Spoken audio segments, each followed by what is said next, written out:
we would get out in the community the way we did. My wife Jana was diagnosed with a glioblastoma tumor, and it changed our lives forever. At the time, we had Chase, who was 19, and Luke, who was 14 at the time. And I remember the day that it happened, and being in St. David's Hospital and being very scared for myself and for my wife, and more importantly for my kids.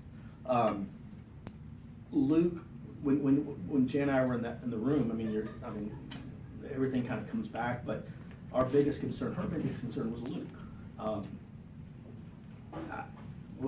don't know how you deal with this, and Luke, Jana's a lot like, Chase is a lot like Jana, and Luke's a lot like Dad, but we were connected, and it was very neat how I'd never heard of Wonders and Worries at that time, but I got a call from Nicole Ryan, who had a friend that was involved with Wonders and Worries, and then Kim and I talked, and then through Texas Oncology, the great folks at Texas Oncology, the social worker there connected us with her, and we automatically jumped in and we got involved, and Jackie, who was Luke's counselor, was just amazing, and she actually came to our house and visited with Jana and I in our bedroom. And I remember Jana just going, I just worry about Luke. And these guys did an amazing job. And, Luke is doing good. Chase is off at college, and Luke and I are trying to figure out what a 43-year-old dad and a 15-year-old son have in common. I will say this, every guy I see that has wives, I go, make sure you kiss your wife around back to school, because it's the most overwhelming thing. We sat in Dick's Sporting Goods for an hour, and he came back and he had a shirt and a pair of shorts. But that's all you got?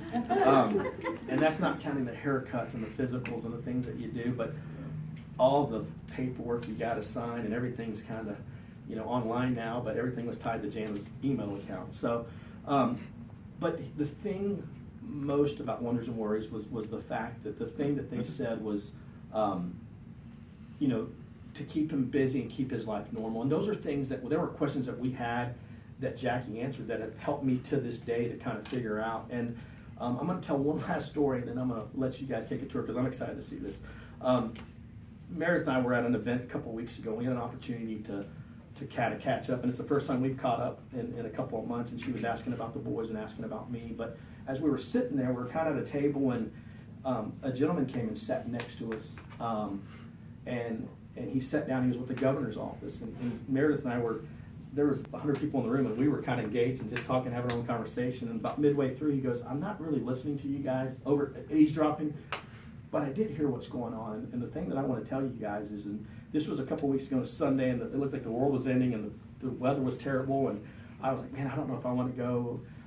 In long story short, Ben said, Chris, I got to tell you, my mom died from a brain tumor when I was 15 years old. He goes, I was thinking about not coming tonight, and I sat in my driveway, and I go, why should I be there? Please, God, show me a reason why I'm there. The reason was Chris. He said, two things I'm convicted to tell you.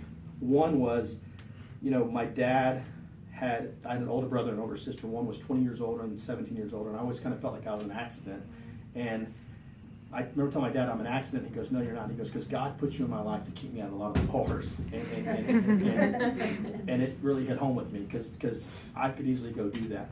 The other thing he said was that, the biggest thing that I can tell you is stability and consistency is what Luke needs. And that reinforced what Jackie told us June of 2015. And there are days that I go home and I'm by myself and I want to sell my house and get rid of it and start on over, but I can't do it because of Luke. I can't pull him out of his group, and we want him to be a Round Rock Dragon.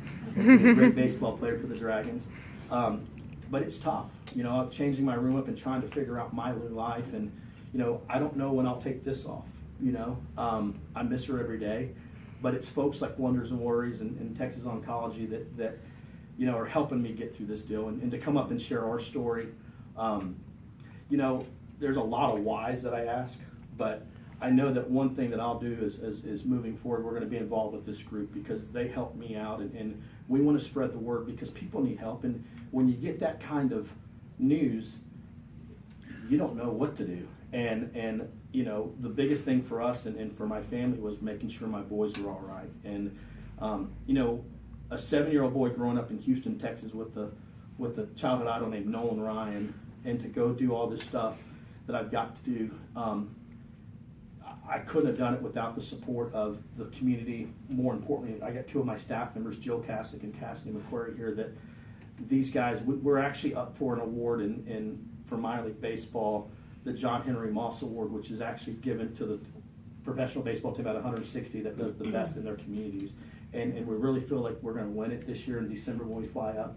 But the 3 of us and our general manager are going to sit on a panel and tell our story of how we turned a tragedy into some awareness. And this is one group that we feel that we're going to be a part of. And as I was sitting here, and Lindsay shared kind of the rent on this deal and what they pay. I want to offer a $1,500 donation to kick in to take care of some of that deal to get you guys going personally, and just as a thank you for what you guys do. So with all that said, let's go take a tour of this place. Thank you.